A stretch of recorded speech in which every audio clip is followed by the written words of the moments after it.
For the Real News Network, I'm Darna Noor in New York City. We're at the New York City Climate Strike. This is one of thousands of climate actions that are being held all over the world today.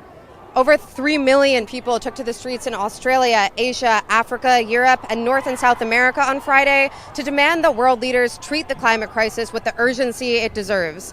Kids all over the world skipped class, and they asked adults to join them too. I think we're in one of those incredible moments of whirlwind in movements where people realize that we have an opportunity to do something, and so their ability to show up means more to them. Organizers said over 5,000 actions are taking place in 157 countries today, kicking off a week of youth-led climate action.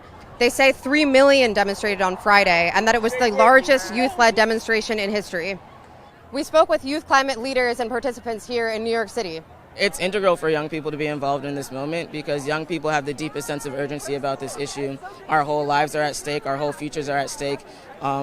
We have been the only generation born into a world so permanently changed, and that's why we need to be the ones speaking about this issue. Our top 5 demands are: we're asking for a Green New Deal, we're asking for respect of Indigenous land and sovereignty, we're asking for environmental justice, protection and restoration of biodiversity, and then the implementation of sustainable agriculture. To show support, New York City and Boston school districts excused all absences for participants.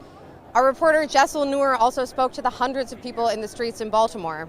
Our goal is today is to tell City Hall to admit that climate change is real and inform us of the next steps that will happen, because we know as students that this will impact us, not them. We are the future. Recently, representatives from Maryland voted against the Democratic Party holding a climate debate, saying that this isn't a top priority for black and brown people. That was their reason. What's your response to those politicians? I think my response to them is definitely that's false, and that this affects every single person in the world, especially brown and black children, because we live in these inner cities where industries are always constantly taking over, and this affects us more. This is so important for me today because when our politicians aren't taking this as seriously as they should be. If this was a thing that everyone was taking seriously, this wouldn't be happening. This is not a fight that students should be fighting. I'm sad to be here. I'm sad that I have to be here. So I'm here to make sure that our voices are heard. We're not out here to talk to climate deniers. We're not out here to talk to Donald Trump. That's a separate conversation, and those people need to come around to the facts, come around to the science, and come around to the math and engineering truths of climate change.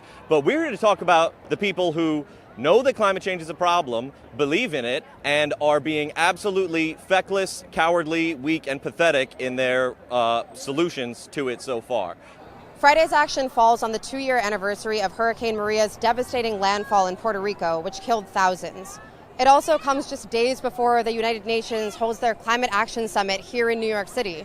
And D.C. residents say they'll blockade key intersections in time for morning rush hour on September 23rd to call for concrete action on climate change. For the Real News Network with Taylor Hebden and Jessel Noor, I'm Darna Noor in New York City.